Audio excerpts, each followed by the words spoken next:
Okay, good evening, everyone. Thank you so much for being here. My name is Amy Clement, and I'm a professor here in the Department of Atmospheric Science. I also teach and do research on climate change. And it's my pleasure to welcome you all here in person, and I believe we have virtual guests as well. So this is the first of our 2024 Sea Secrets lecture series, and the first of many great speakers, and we are so glad to have you here. We are extremely pleased tonight to be joined by Kurt Shickman, who is going to be speaking about thriving in a rapidly warming world, how we create a just and prosperous future by building resilience to heat. So thank you so much, Kurt, for joining us. Thank you. Before we get started, I wanted to take a moment and thank our sponsors, and I'll read through a list of excellent set of sponsors here. We've got Bank of America, the Shepherd Broad Foundation, William J. Galloway, who I've seen here, the third, there he is. Thank you. Cheryl Gold, Cheryl here. And KB Life Enhancement Forum. Key Biscayne Community Foundation, our neighbors here on Key Biscayne, thank you. Joan McCann Family Foundation, Nicole and Myra Wang, San Or DeForest Sedman Foundation, and Southern Glazers Wine and Spirits. Thank you all, yeah. Thank you all so much for supporting this. This is a really exciting event. It's been going on for many years, and it's so great to have a whole collection of people that we don't often see around campus, and so we hope you will keep coming back and bring your friends as well. But before we hear from Kurt Shickman today, we are continuing the tradition of spotlighting exceptional graduate students and alumni. Tonight, I have the pleasure of introducing you to Myra Cruz, who is a third-year PhD student and Abbess Fellow at the University of Miami's Environmental Science and Policy Program. And I'm especially proud because I am her advisor, so this is a real special occasion for me as well. Myra received her BS in Public Health and Sustainability and with a sustainability minor from George Washington University. Okay. Her areas of expertise are in public health, social science, climate adaptation, and climate justice. She also has an MPH in environmental health sciences and a certificate in climate and health from Columbia University. So Myra has really dug in on the academic training and has an amazing set of skills for taking on this problem, where her area of expertise is in public health, social science, climate adaptation, and climate justice. Her dissertation is focused on creating a new framework to redefine extreme heat as a chronic hazard, further understanding of how underserved households are coping with chronic human heat, and analyzing how existing heat policies can be improved to address chronic heat as a multi-dimensional compounding hazard. Now, I know that sounds like a lot, and Myra's going to unpack that all, but she also, important to her training, she worked for several years at a local nonprofit called Catalyst Miami, which I'm sure many of you have heard of. They do important work in our community, and Myra was the Climate Justice Director, where she worked with communities most burdened by environmental and climate injustices to address concerns around extreme heat, climate justification, and flooding. And I can tell you that, Myra, there is nobody better in this community to be understanding the needs of people across our entire Miami-Dade community, and to be right at the cutting edge of research and linking those two things. It's not an easy thing to do. Not many people are capable of doing that and have the right skill set for it. And we are so lucky to have Myra here at the University of Miami as a PhD student, moving that problem forward. So I will turn it over to Myra to hear more about how she's going to unpack this difficult problem for us. Thanks, Myra.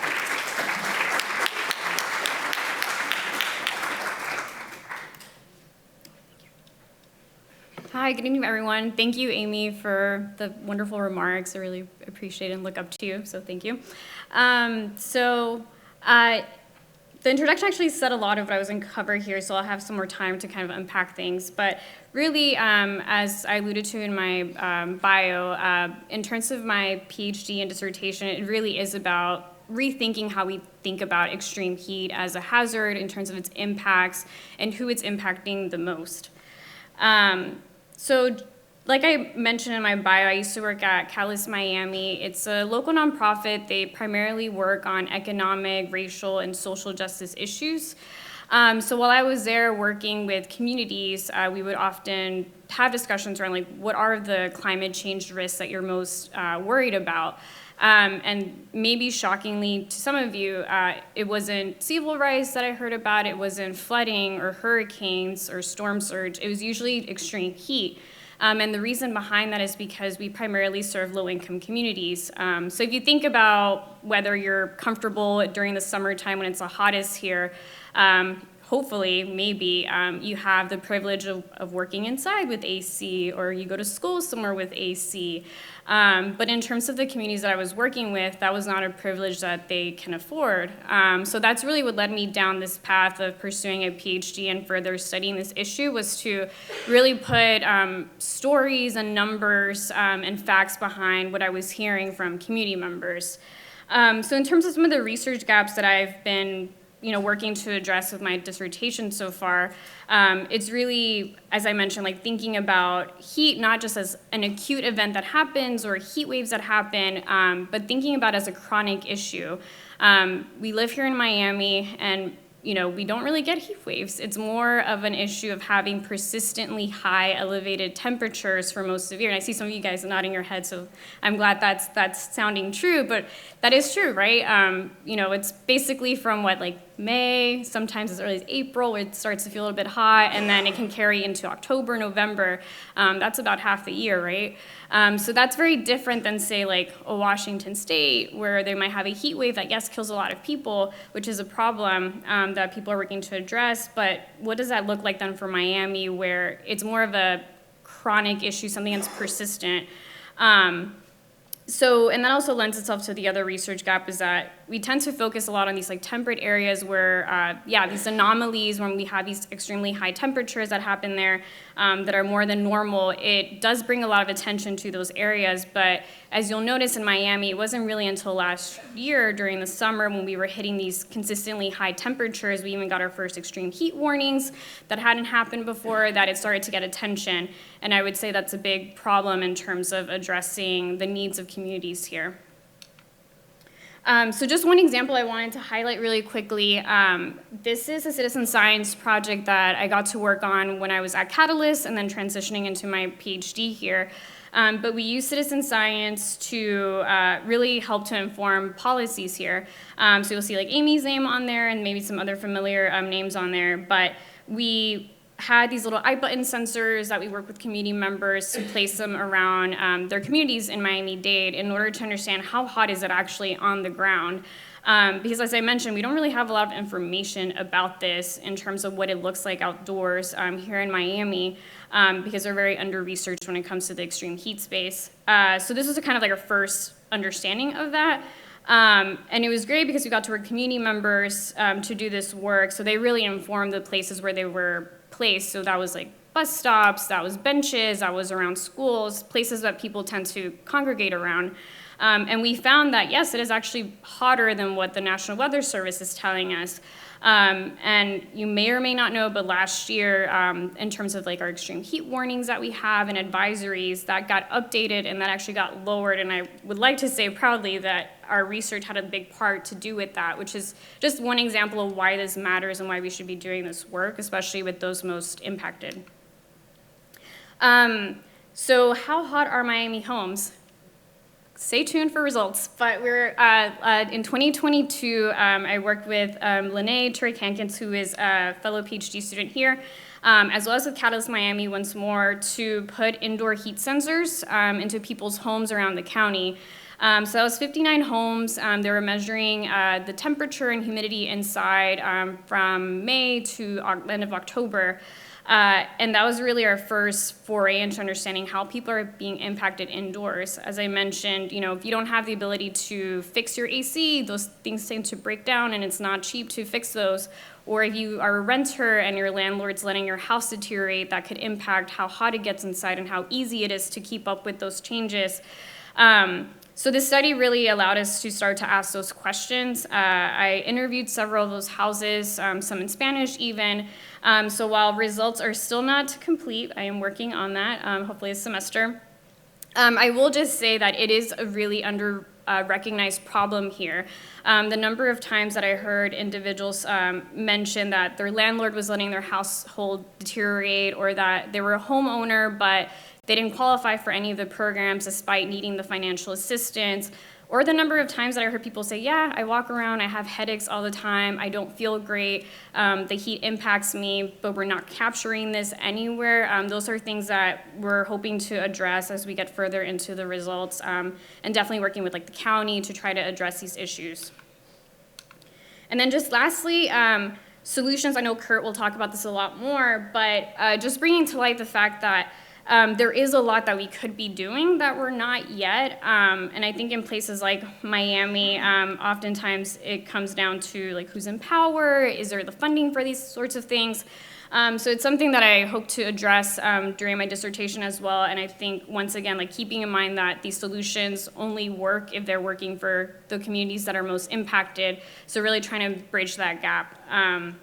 So I'll wrap it up there because I think I'm at time. But if you would like to learn more about my research and doing, if you are in academia and you want to learn how to work with communities, how to get that work underway, that is my email. I'm happy to answer questions at the end.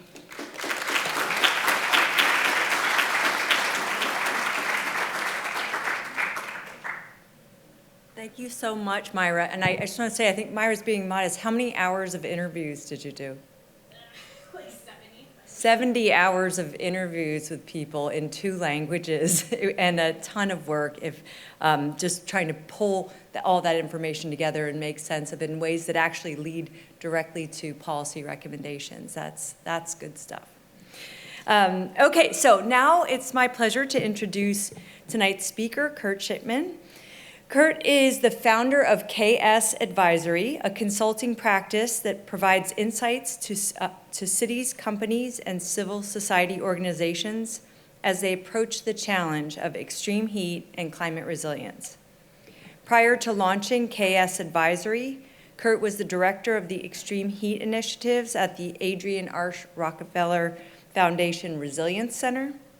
There, Kurt led the center's mission to protect people and livelihoods from the risks and impacts of extreme heat by building partnerships, connecting communities, developing policies and programs, and supporting implementation. In 2001, Kurt launched the Global Cool Cities Alliance and built a global network of over 70 cities that were focused on implementing passive cooling solutions to combat rising urban heat. He is the lead author of the World Bank's Primer for Cool Cities and has led projects for the Department of Energy, Asia Pacific Economic Corporation, the United Nations, and the Clean Energy Ministerial. Kurt is obviously, it's great to have you here. He's visiting us from DC. He's got a global perspective on a problem that you hear is one that is really important for our community as well. Kurt, welcome to Sea Secrets. We're really happy and excited to hear what you have to say. So come on up. Thank you. Thanks very much. Let's make sure this, can you hear me okay? Great, okay. Well, thank you, first of all, to Sea Secrets, Amy, for that very kind introductions to Sea Secrets lecture series, and Cheryl for inviting me here, and for all of you for making time to be here to talk about this.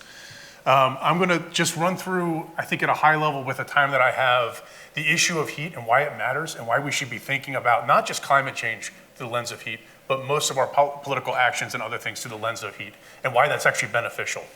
I recognize it's a little strange from someone from DC to come to Miami to talk to Miamians about heat. Believe me, I get it, I know. But I do appreciate the respite from the 20-degree weather that I was living in up in the mid-Atlantic. So, let's see. There we go. So I want to frame this around a series of questions.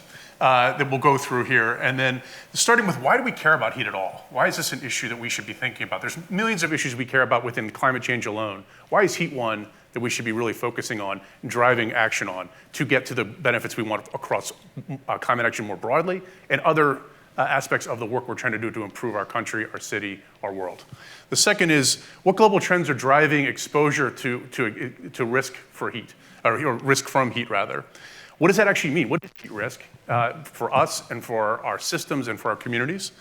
What can we do to build resilience to heat? So understanding what the solution sets are, both the physical and behavioral. And then why haven't we done them? What's taking so long? What is holding up our progress here? How do we break those barriers, both at a global scale, but then also at an individual and community scale? And then finally, what are the bright lights we can point to today? This is a space that's full of heroic opportunism, both at individual, community, city, national level. What are some of those bright ideas, and how do we scale them? So that's and all that in 35 minutes, so I'm gonna talk fast. So first of all, let's start with why heat. So first of all, we have to hold two things in our hand with heat. First, it is a huge human and economic toll and burden on people, and primarily people that have the least capacity to deal with it. Low income, marginalized communities, underinvested communities globally, not just here in the US. And it's often a hidden challenge. So it doesn't present itself with tangible damage as much as, say, a hurricane or an earthquake would. It often isn't the number one cause of the challenges that it's exacerbating, but it's number 2 or 3 across a much broader set of of issues than many other challenges are. So we have this huge problem that's hidden.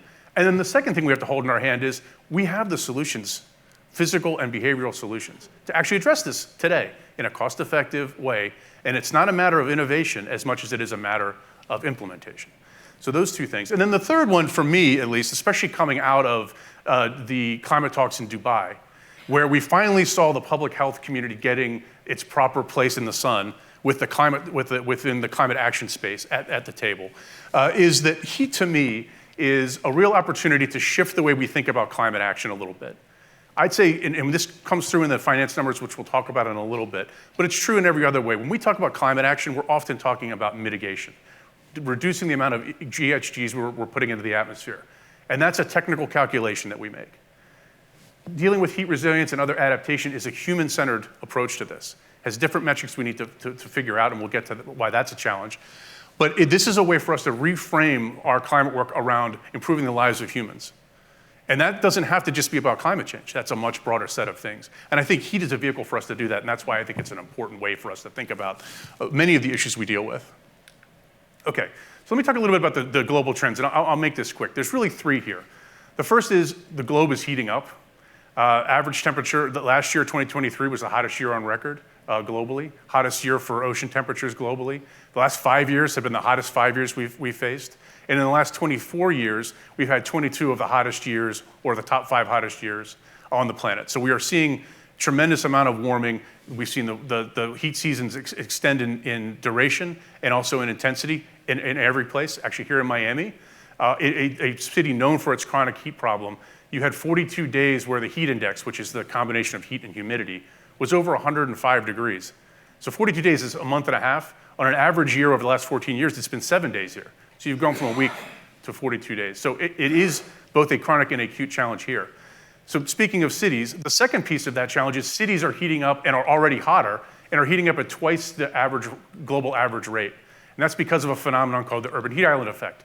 We build our cities typically with dark, impermeable surfaces that soak up the sun's energy and radiate it as heat into our buildings and into our communities. We have relatively less vegetation and trees in our cities versus rural areas. Especially Western building in modern times, we build on grids that block the wind, the ability of the wind to move through our downtown cores to clear out heat in the afternoon and evenings.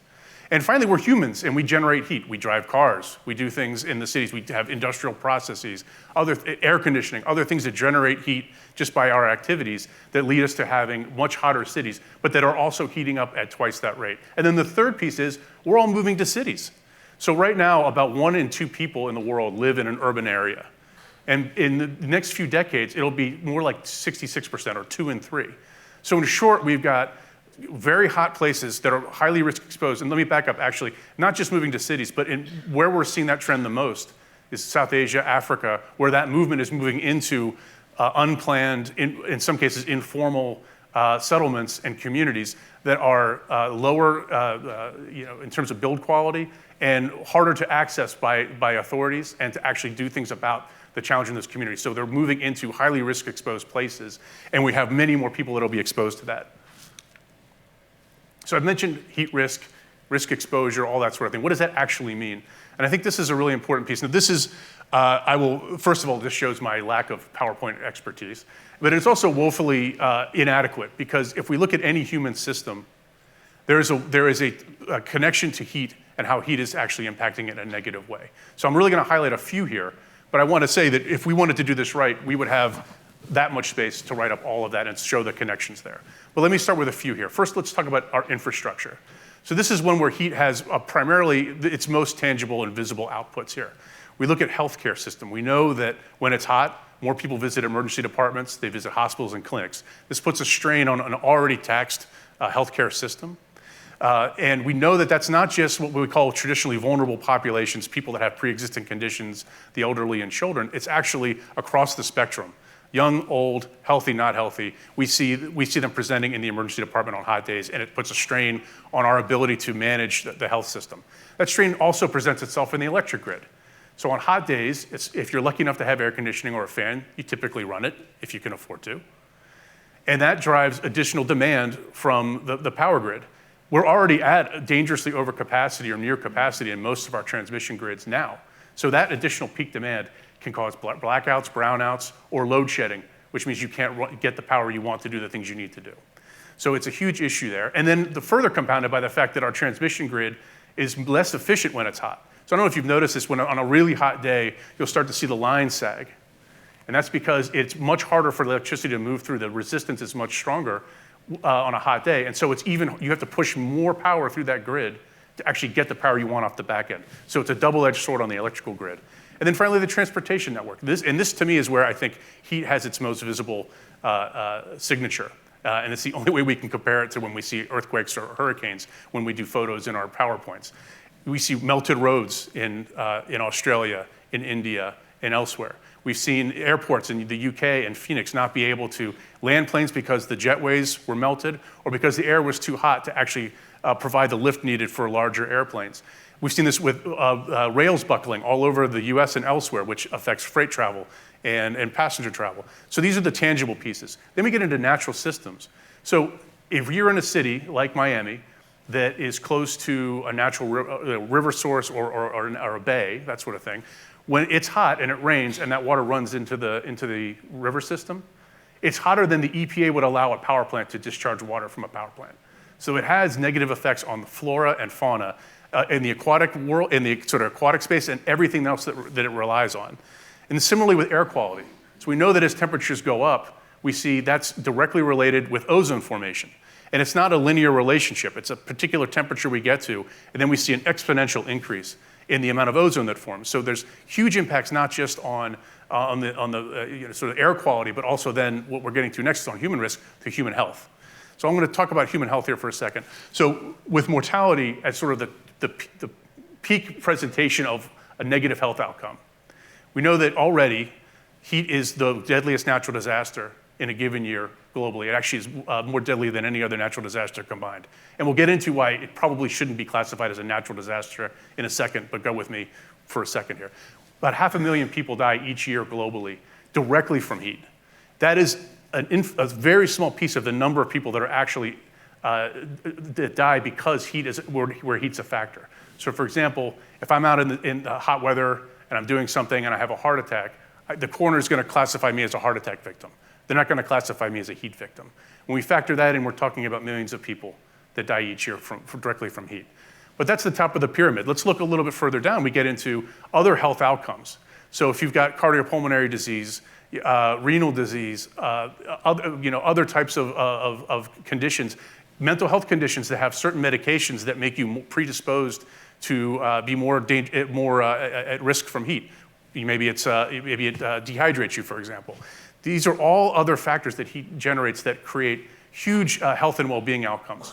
You talk to some police chiefs, and we've done this in the US, and they will actually staff their facilities based on the weather forecast. If they see that it's going to be hot, they know they're going to get more calls. There'll be more crime, more domestic violence, those sorts of things. So we have huge mental health outcomes here that are important to consider.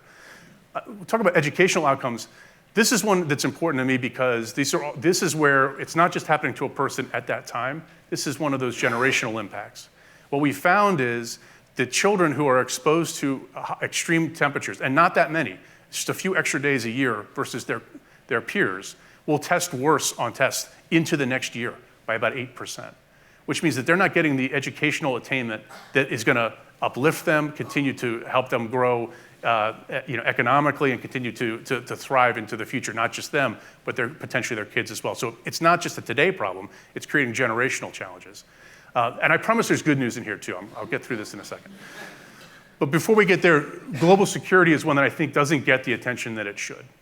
So right now, the UN estimates that about 110 million people are displaced because of climate. That's typically heat or flooding, because the conditions have been such that they can't maintain a livelihood where they are, so they move. That number is going to go up, or is expected to go up to 292 million in the near future. Now, to put that in context, we had about 2.5 million border crossings between the US and Mexico. Think about how much of a political issue in the US immigration is. In Europe, there's about 1 million Syrian refugees. And again, a huge political issue that's been created there, huge challenge for security and others, not just because of their presence, but because of the reaction to that presence. We're talking about, with climate change, 100 times that, potentially, both between internal displacement and cross-border. So it's a huge challenge. The Department of Defense is focusing on this and interested in this, but it's a human risk to heat that doesn't necessarily have to happen. And all of this can be thought of in economic terms as well. So we talk about the impact across GDP. This is kind of a dry number, but right now it's about 2.5% of GDP is lost today from heat. That's a tremendously huge number. And it's expected in cities to go up to close to 5.6% by the end of the century. 5.6% loss. That's a 5.6% tax on your productivity and growth because of inaction on heat. That's unbelievable to me. If we look in the US, just on worker productivity alone, and here I'm talking about, that's sort of the economic term for wages. This is what people take home, how they pay for college, how they put food on the table, that sort of thing. We lose $100 billion a year in the US from heat, and primarily in the South and Southeast that's occurring.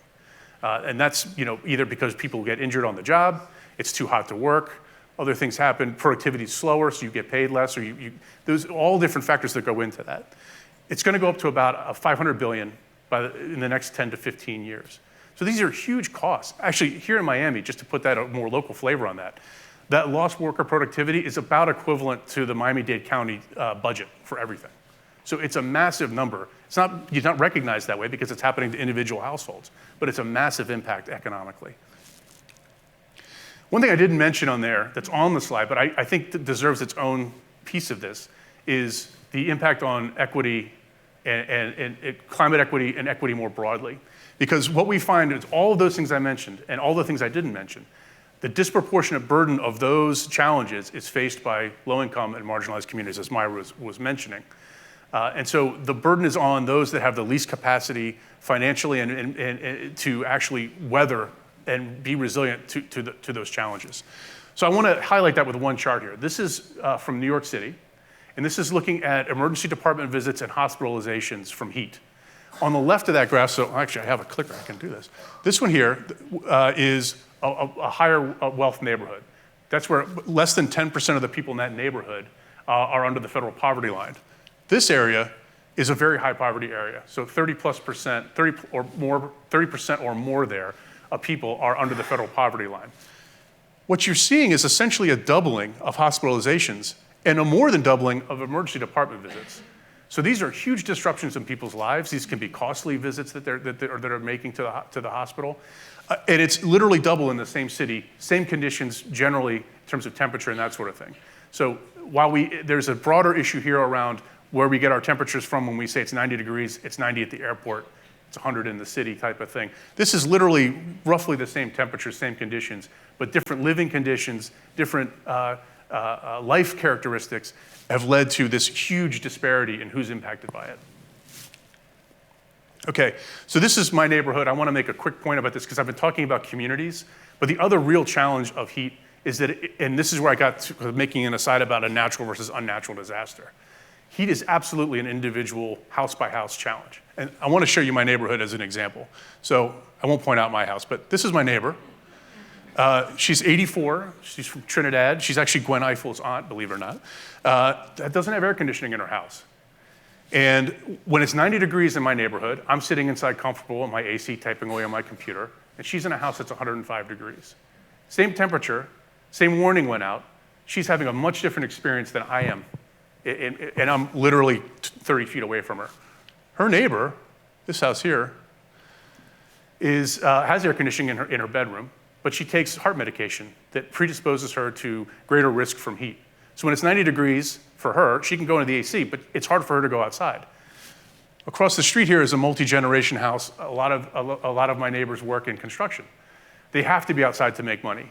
So they're constantly having to face those 90, 95 degree temperatures and deal with the health outcomes that come from that. So we've all dealt with the same temperature outside. We have different inside temperatures that we're dealing with. We have different health outcomes that we're dealing with, and we have different jobs that will force us to be in spaces that make us less resilient. This is one block in DC, and this repeats itself over and over again in other communities as well. So our challenge here is to find solutions that aren't one size fits all, but that recognize the individual nature of this challenge. Okay, so let's put the negative piece of this away, and let's talk a little bit about the solution set here. The good news here is there are a wide variety of different things we can do today that have been in place traditionally, in some cases for thousands of years, modern versions of them for decades, that are cost-effective and accessible. So let's talk about a few of them here. So first of all, the idea of increasing permeability and green space. So this allows us to not only manage stormwater, but when you have hot weather, coincident with rain, you have evaporative cooling that can happen, or evapotranspiration from a natural source that helps provide cooling in certain climates. Planting trees and maintaining man-made shade structures is critical, not just for people that are outdoors, although it's very important for sort of major pedestrian traffic areas, but also strategically placed to keep our houses cooler. So we can actually reduce the solar load on our houses, reduce the amount of air conditioning we need, or keeping those houses cooler. There's technologies that what I will refer to as sort of reflective surfaces or cool surfaces. Essentially, this is just, the basic version of this is you don't wear a black suit in the summertime, you wear a light suit. The sun reflects more off of light-colored surfaces, and therefore, rather when the sun hits that surface, it's reflecting more of its energy as sunlight back into the atmosphere and into space, rather than being absorbed at that surface and turned into heat, which then warms the building, warms the air, and warms the community around it. This you can do to walls, to roads, to roofs.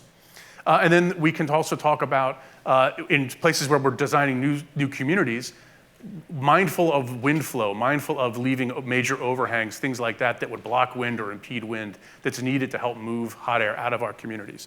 So these are all, and then blue infrastructure. So really making use of the natural water features you have in your city, making use of fountains and other things like that. These are areas of respite that are critical in helping people survive and thrive in a warming world. These are the sort of physical solutions. We also know what to do on the behavioral side. So the first is, you've all seen the flyers and things like that for what to do around, how to recognize heat stress and what to do about it. That's critically important. We need to do a much better job of how we disseminate that and how we share that with people, and I'll talk a little bit about some opportunities to do that. The other thing we're seeing, which I find really interesting, is we're starting very early days, but shifting away from warning systems and public messaging systems that focus just on the weather. So as Myra mentioned in her talk, you have one temperature at the weather station and a very different set of temperatures in a community that's at the heat risk exposed. Very different temperatures inside houses. And then you've also got very different types of, every community has different makeup of new refugees versus folks that have been there, different levels of education, different levels of income that affect people's ability to weather the health challenges from heat. So shifting away from a weather-only system to one where we're focusing on the health impact of that weather. We've tested that in Seville and nationally in Greece. And what we find is that shift is really critically important for getting people to respond differently. So they actually take more preparedness actions. They take more social actions, so they check on their neighbors more frequently. And they actually will change their behavior during a heat wave to avoid some of the impacts of heat. So these shifts away from just a weather system to thinking through the human aspect is the other piece of this that we know how to do, and we're starting to see that. So actually, California just passed some legislation last year, 2022, that would require a system like that for the entire state. And the CDC and NOAA is actually developing one, has one in pilot form, and it will be rolling that out nationally over the next several years. So I won't go through all of this. This is probably one of the most painful PowerPoint slides you're ever going to see, and I promise you it's the worst one you'll see here. But I want to put this here for a reason, and that is to say that we know these solutions work. We know from real-world experience, seeing them out in the world, both on individual houses, but also in contiguous areas, community-sized areas. We've seen that in LA, we've seen that overseas in other places, and also for modeling. And what it shows us is that a combination of these solutions, because it's not a one-size thing, it's a combination of these solutions, can actually cool our cities between 0.3 Celsius up to about 4 Celsius. So we're talking about just under a degree Fahrenheit up to about 5 degrees Fahrenheit. May not sound like much, but most of those impacts that I showed you earlier aren't, like I said, they're not linear. They have thresholds. Those 1 or 2 degrees can make a huge difference in avoiding some of those exponential impacts that we've seen. And if we think about overall global average climate change since the beginning of the industrial age, that's a little under 1.5 degrees Fahrenheit. So we're talking about the scale of change is greater than the change we've seen through the period of climate change that we've experienced over the last 100+ years. So it's a huge opportunity. And it goes beyond the temperature. So just like we had a slide, I probably should have used that slide for the positive side. Just like we had a slide on all the negative things, when you start to address those challenges, when you start to address heat, you also have the flip side occur, which is you see benefits across a wide variety of different urban systems, many of which you wouldn't have even necessarily thought of as a heat challenge. So obviously energy savings, things like greenhouse gas emissions. So there is a mitigation component to this, but there's also an adaptation piece to this where if we change the reflection of our cities, we can actually offset or cancel the warming effect of greenhouse gases that are already in the atmosphere. So we can actually do both. If you think of it as a tub, reducing the flow from the tub, into the tub from the tap, which is mitigation, but actually reduce the harm that's of the GHGs that are already in the tub. That's a pretty tortured metaphor, but I hope that was somewhat clear. We also see job creation opportunities. Many of these physical solutions are built locally in the country where they are. They're, typically, so cool coatings, trees are grown where they are. They need to be installed by people in those places. So these are huge opportunities for not just a job, but in career advancement through the trades in other cases. And we've seen this work very well in New York City, which has been graduating cohorts of young kids, but 18 to 27-year-old people that are now preparing and coating cool roofs in New York. So it can be done. We've seen it elsewhere. I did some work in Durban, South Africa, on creating micro nurseries, where those nurseries were provided, the trees were provided, they were grown by local people, they were planted by local people, and because they were incentivized to do so, they took care of those trees and they grew. In fact, they grew better than in some US cities where they get planted and then they're forgotten about. Take all this together, what we find is on average, a $1 investment in heat resilience delivers about 12x on that investment. And that's looking at the broad set of, that's not just direct into your pocket. There's a lot of different owners of that benefit. But full society benefits, it's 1 in 12. It's huge. It actually can be higher than that on particular opportunities in particular technologies, but 12 is a pretty good mix. And just like heat is has the biggest negative impact on marginalized and low-income communities, particularly of color, and also in many cases exposes women to a greater degree globally in particular. These investments, if done strategically and done properly, can also address those inequities while also providing these other benefits to all of us. So to me, it's a multiple win opportunity here. I won't go into this slide just for time, but obviously with trees, there's a wide variety of other aesthetic, spiritual benefits in addition to economic and air quality benefits as well. And if we're looking at just heat, that's one thing, but those investments also provide support to other things that we care about. So as we're converting into a low carbon and carbon-free energy system, we know that solar panels on cooler roofs, whether because they're green or because they're white, vegetated or white, those perform better. They're more efficient. So we can actually get more out of the solar panels we put out there for that. The other one I want to point out here that I think is very important for a city like Miami is the last one, and that's passive survivability. What is that? So passive survivability essentially means that we often have heat occur with other disasters. Hurricane Ida is a great example of this in New Orleans.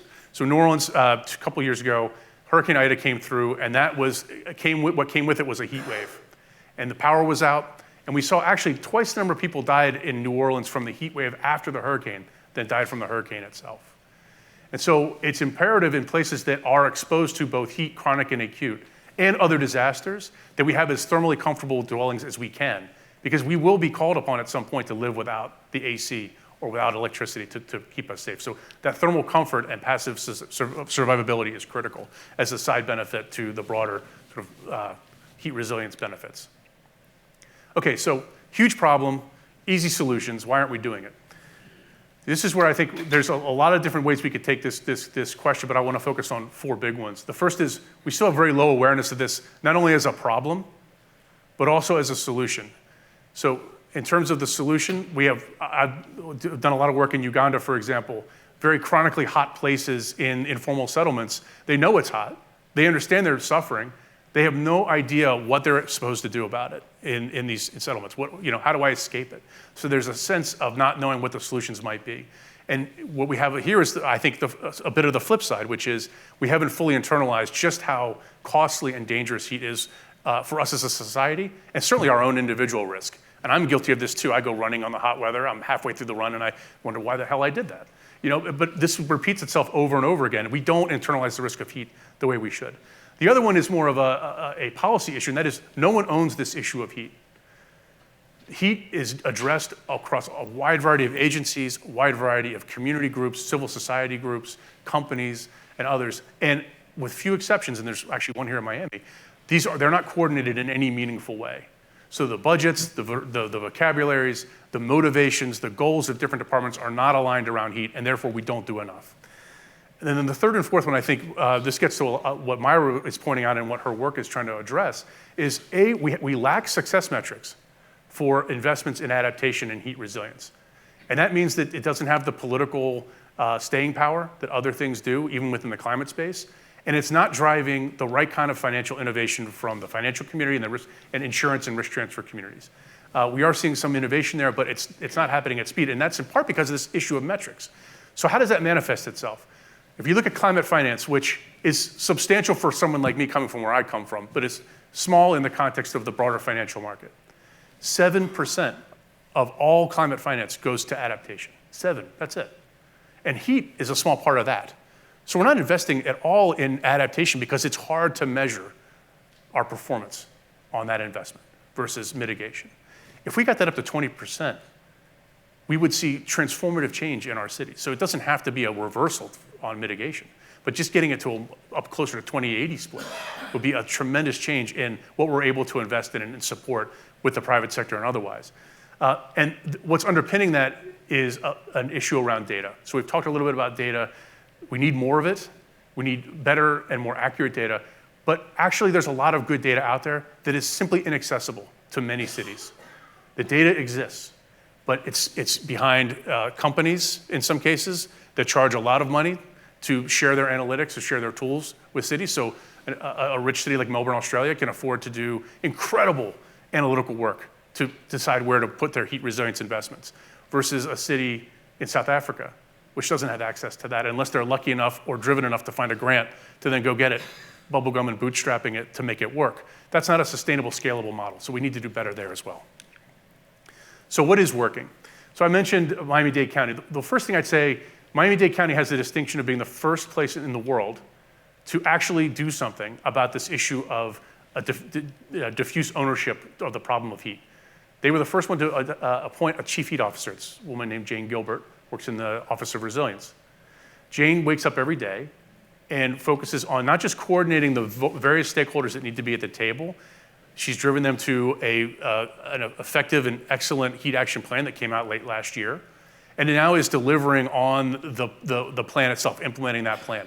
So it's someone who's really driving this issue across a wide variety of different agencies and private sector. There are 8 other chief heat officers around the world that are sort of named in that role. But there are also, we're seeing more and more people actually pick up this type of role as half their job or a third of their job in smaller communities. This is absolutely critical to getting action, not just getting to a plan, but getting to action and getting to implementation and getting to persistence in that action. I know we're running a little low on time, and I've mentioned some of these already. The other one I want to point out here is this one up here in the corner, this Cool Islands.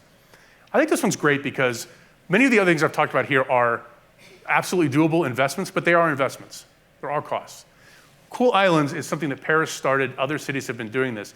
It's a rethinking of our urban assets, services, and buildings and spaces around the idea of, is this something that can provide respite to the citizens of my city when it's hot? So they have done an inventory, comprehensive inventory, and found close to 1,000 spots around Paris that are water features, tree copses or small parks, museums, municipal buildings, private sector buildings, like for example, like a movie theaters, things like that. And they've created signage that helps people find them and access them in the right way during hot weather. They have phone apps that allow you to plot a route through a city that's the most heat-safe route through a city. It's an app called Extrema. The other cities have it too, but Paris was one of the first to have it. And now they've actually achieved their goal of every Parisian is now 7 minutes from an area of respite where they live. There's not a whole lot of new investment in that. It's just a rethinking of what we currently have. I think every city should be a first step for every city to do something like this. It would be amazing how much more we could be doing with just what we already have. Just quickly here, again, another woefully inadequate slide. What I'm showing you here is really the tip of the spear. These are cities in the US and in Mexico that have adopted specific legislation requiring some action around heat or because of heat. That might be a cooler green roof requirement like Denver has. There's other things here. So this doesn't include all the cities that are planning for this, that are providing incentives for this. This doesn't include all of the cities that are covered under building codes that require cooler green roofs for some reason. But just to I show this here because I want to point out that it's not just the coasts, it's not just hot areas. It's other places in the country. And in fact, Chicago led the way. 2001, they were the first cool roof requirement in the US was in cold Chicago as a result of the heat wave, 1995 heat wave. And it's true globally too. Still a lot to do. I don't want to overstate the green here, but just to say there is a lot of action happening in the most populous places.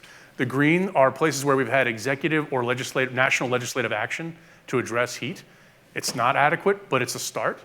And then the 11 blue countries here are countries that have incorporated national cooling action plans into their requirements under the Paris Climate Agreement. So they're nationally determined contributions to the Paris Climate Agreement, specifically talking about heat, specifically talking about better cooling technologies.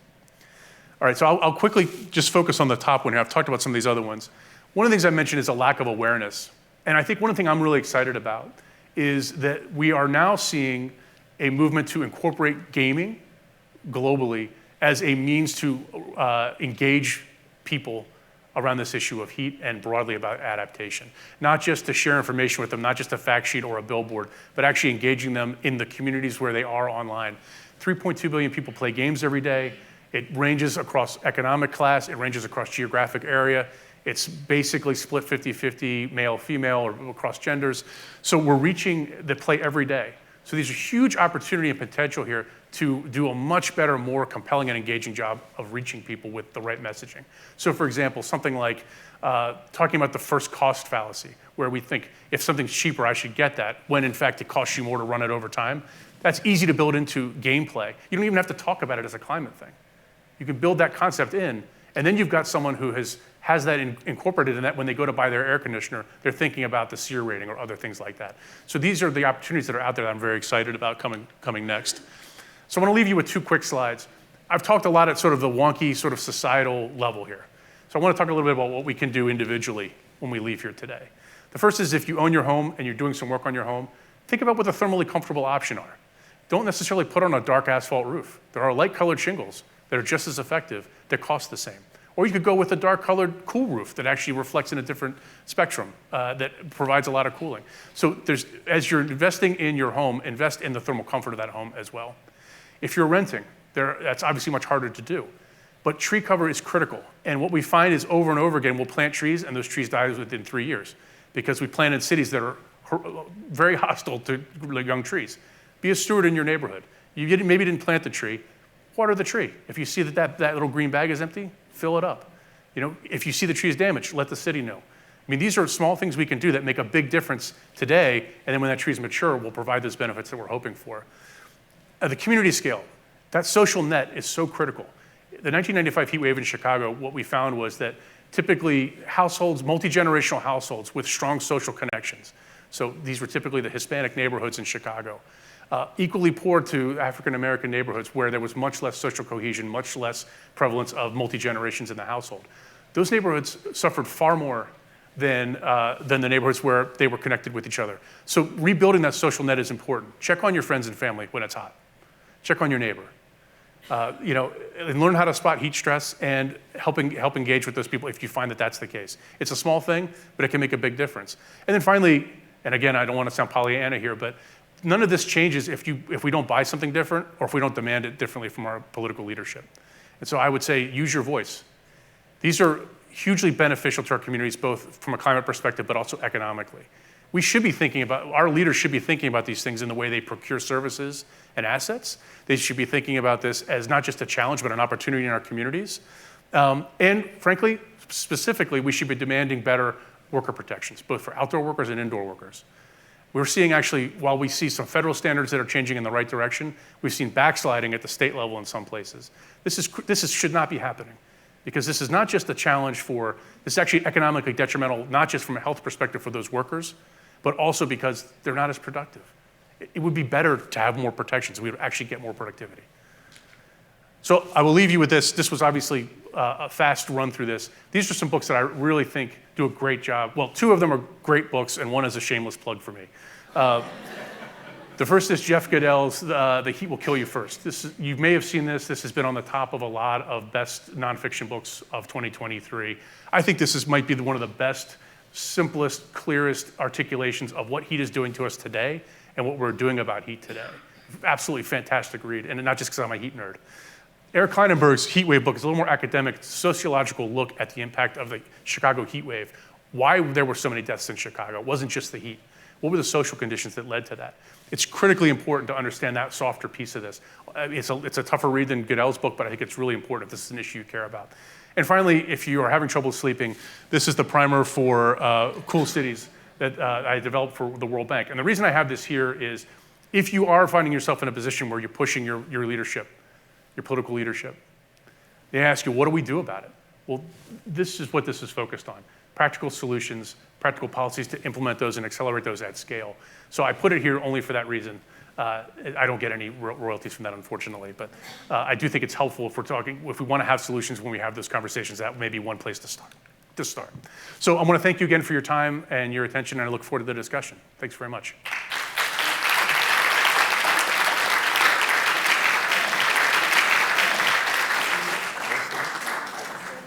Thank you so much, Kurt. That fascinating discussion and really exciting to see tractable solutions that work here in Miami and are accessible to all of us in various ways. So thank you so much. So what we're going to do now is I'm going to turn over to Jennifer Dillon. She's going to handle our Q&A session and welcome you all to ask questions of both of our speakers, Myra Cruz and Kurt Shickman. Thank you. Thank you all so much. I wanted to say thank you again to all of our sponsors and thanks to all of our friends out who are watching us on Zoom. Thank you for all of your support. I would make my pitch really quickly that if you would like to get involved with the Rosenstiel School and make an investment in our students who could use scholarships to come to this fine school and are interested in this topic, please see me. My information is up here on the board. And now we're going to send our students out, and please frame your question as a question. We'll have them come around and we'll just take questions from the audience, and you can speak into the mic so we can hear you, and then we'll direct them to whoever you would like to have answer them. Hi. I'd like to make a quick comment and then a question. The comment is I want to thank Ms. Cheryl Gold for this program, for bringing you, and as a fellow Coral Gables resident, I want to comment on her relentless effort to try to get trees put on her street in Coral Gables, which has been a uphill battle. And unfortunately, some of the cities in Miami aren't that great about doing it. My question is we're all afflicted with high electric bills. We are afflicted with a lot of air conditioning maintenance fees. I was curious if you had any comments about Freon. Speaking to my AC company guy, he makes it sound like it's liquid gold or the iterations of Freon. Do you know anything about that or what can make air conditioning maintenance more affordable? It's a great question. So that gets into refrigerant replacement, which we're seeing now. This is another aspect of the cooling question, which is on the active side, which I didn't cover much today.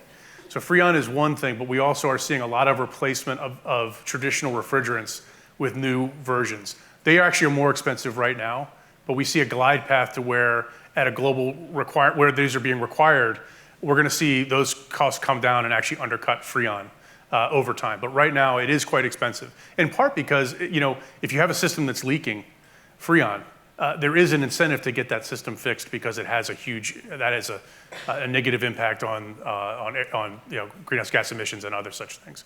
But I think some of the natural refrigerants, which are currently a little higher priced than the other options we have out there, as some of these requirements come into place globally, we're seeing manufacturers building to those specs more. We're going to see those prices come down, and I'd say in the next 3 to 5 years. Can I add something? Yeah. Just on the high energy bill for, I don't know nearly as much about Freon, but I'll just mention that, Florida Power and Light, they do tend to say that we have the lowest rates and stuff, but as you mentioned, we're all burdened by higher and higher energy bills. And I'll just mention that in terms of when you look at all the utility companies around the country, FPL is usually probably the lowest or one of the lowest when it comes to having better energy efficiency programs and incentives for homeowners. So I'll just mention that there are groups that work on these issues, and that's another space where using your voice is really important to really demand that FPL change that and have better incentives for homeowners and renters, because it doesn't need to be as high as it is now for all of us. And just to add a shameless plug for passive cooling reduces energy load in the average house by about 20%. Seen it as high as 30 to 50%, depending on how bad the insulation is. So you'd be better off spending that money on a cool wall and a cool roof than on another low efficiency air conditioner or a leaky air conditioner. So, but of course I'm a one-trick pony when it comes to passive cooling. So. Great. Hi, I wanted to ask you, what do you recommend for a cool roof, white or green? So it comes down to, so first of all, both. So they can actually be on the same roof at the same time. And it depends on your roof. So a roof that has the structural support to withstand a green roof, that's a great option. It's going to cool the building inside. It provides additional insulation. In some cases, it can provide some biodiversity benefits. And in really extensive green roofs, you can actually even do urban agriculture there. But not every roof, or actually most roofs, can handle that from a sort of structural perspective, but also the cost. So cool roofs provide, I think, a lower cost entry point to that cooler option. So, and cool roofs come in basically every flavor of roof except for thatch roof has a cool option. So you're talking shingles, tiles, cement, cool coatings over existing roofs. So there's a wide variety of different technologies that you can apply on the cool side. But I would say if you have the financial wherewithal and the ability to put on a green roof, it's a great option, especially in a city dealing with stormwater mitigation challenges.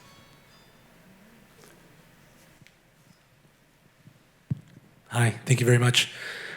Very interesting, and we're trying to work with the Chief Heat Officer. My name's Silvio. I'm on the Climate Resilience Committee for the City of Miami and kind of active in different parts of academia, including UM. And my question is kind of twofold. One of them is, are you seeing any best practices or software that can really help, source different solutions, stack different solutions, calculate the ROI on deployment so people can make informed decisions on how to invest and how to take action? And the second is, what can you share about gamification and the best practices of gamification as we look to build ClimaGo, Pokemon Go sort of for climate action and awareness here in Miami? I know that Rock Arch, where you were at before, it actually paid for and gave grants for different of these games to be developed in VR and things of this sort. It'd be great to ideally combine the two, but I don't know if you're seeing any best practices with GIS with software that can give suggestions to stack solutions to address heat, and lastly, some very specific or tangent examples of how we can take the gaming that we're doing in Miami further to help tackle this issue. Sure. So just a clarification, are you talking about software for an individual homeowner or building owner to make a decision, or are you talking about for a policymaker? That's a great question. Ideally, both. Maybe for I municipal. shouldn't have asked that question. Ideally, both. I would say firstly to municipalities and enterprise, and hopefully maybe cities can cover something like that for homeowners to know, hey, here's our analysis. These are things that now the city knows will be to your benefit, and we'll support that because we have the data, for example, like you said, to support, financing you to buy a big tree or HVAC system. Yeah. And we have the largest HVAC manufacturer in Miami. So thinking about cooling as a service is another, I think, big opportunity that I don't see was mentioned here, but I think could be a solution, with the exception of the Freon issue, because otherwise that would actually exacerbate the situation. Thanks. Okay, so can I start? Okay. So I think on the first question, so make sure I got this. The tools that are out there, analytical tools that are out there, I'd say we have a wealth of tools that can help identify where investments should go. I think we have a dearth of tools. We don't have enough tools for actually assessing the local economic impact of that. I was actually working on a project with UNDP to start to do that in certain heat risk exposed countries. That's in part because we don't have a full sense of the market. And even where we do, sometimes those markets aren't fully developed. And as we start to bring new technologies in, the prices come way down. So the amount of time, the speed with which the market changes on a cost basis is incredible. And even in mature markets, it's very challenging to do that. So I would say we are underrepresented in terms of economic viability at a granular scale. There's groups like the Smart Surfaces Coalition, for example, that I think are doing a good job of thinking about this at a city scale, but they're not at a scale where we can actually say, this is, if you put this cool roof on this spot, it will cost this much to get this benefit versus this one. The other issue with that is there's a scale piece to this. So, one cool roof, if I had a sea of black roofs and one cool roof, the benefit will accrue to the building owner. It's not going to do a whole lot to the community. But as we get to scale, more and more people have those, I'm using cool roofs as an example, or it could be anything. We'll start to see greater and greater sort of knock-on societal benefits. Where that triggers in different places is very difficult right now to understand and figure out. I think the cop-out answer is I'm hoping with AI and other more advanced computing technologies, we can start to incorporate a lot more data into that aspect of it. There are some fantastic tools out there, though, that start that. On the individual side, I know that Google is working on a suite of products, some of which are rekindling, like the roof, they had a solar roof calculator that they're now looking to repurpose potentially for cool roofs. So if you put on a cool roof or a green roof, the solar insulation, you can actually figure out what the savings would be or the temperature reduction may be. It would not be something you could finance it off of, but it would give you an indicative sense of whether it's worth it to do or not. Long way to go on that as well, but I think there are some companies that are looking at that as an option. But I'd say with Google particularly, they're looking to do this not as a business line, but more as a, on the sort of the more pro bono social aspect of what they do. The other question you asked, I'm sorry. Gamification. Did you want to address anything on the analytical side? I mean, I would just say that while that would be amazing, I think the other component of that comes back to what incentives are there for homeowners to use things? How does that play in with renters? There's still that component that would need to address, because otherwise, even if you know what you should do to your house, but you don't have the means to do it to afford it, then that's still going to fall short. So I would just say you're on the CRC, thinking about that side of it too. I think that'd be great, and happy to talk more too about that. So I was less involved directly with the gaming work at Airstruck. My colleague Rose Mann, who I think is here somewhere, was leading that. So actually someone who's based in Miami who would be good to talk to on this. But I would say that one of the key pieces of advice that I got early on in that program as a sort of a semi-outsider of it was, you do the climate work and we'll figure out how to make it fun. And I think the key message there is don't try to build games. Let the people that know how to build games. Help them with good information, good new ways to be interesting. As an example, there are games that are incorporating that heat health warning system into it as part of gameplay, so that you can actually see, well, when the temperature's going up, they actually drives physical change in the characters, and you have to figure out what to do about that, or you face the consequences. Well, this is a perfect way for us to teach how to deal with heat stress without saying, here's what the Red Cross says about heat stress. So that's not best practices, but I would say my advice was don't leave it to the experts. Just give them the information on the climate side and let them build something fun. And I think that has worked out well so far. But it's early days on that. I think we need to figure out how to make that work. And it's also, games are not a monolithic thing. There's mobile games, there's console games, so there's going to be different engagement with different types of games too. And I think it's very early days in figuring out how that's all going to look. But I think the potential is there because the market is there and people's engagement and their eyeballs are there. So. I think that will wrap it up, but thank you so much. They'll be around here if you'd like to ask a few more questions. Please join us for our next Sea Secrets on February 6th. We're going to have Laura Trethaway. She'll be here. She's going to bring her book, and she will be doing a book signing as well. So thank you very much for your time tonight.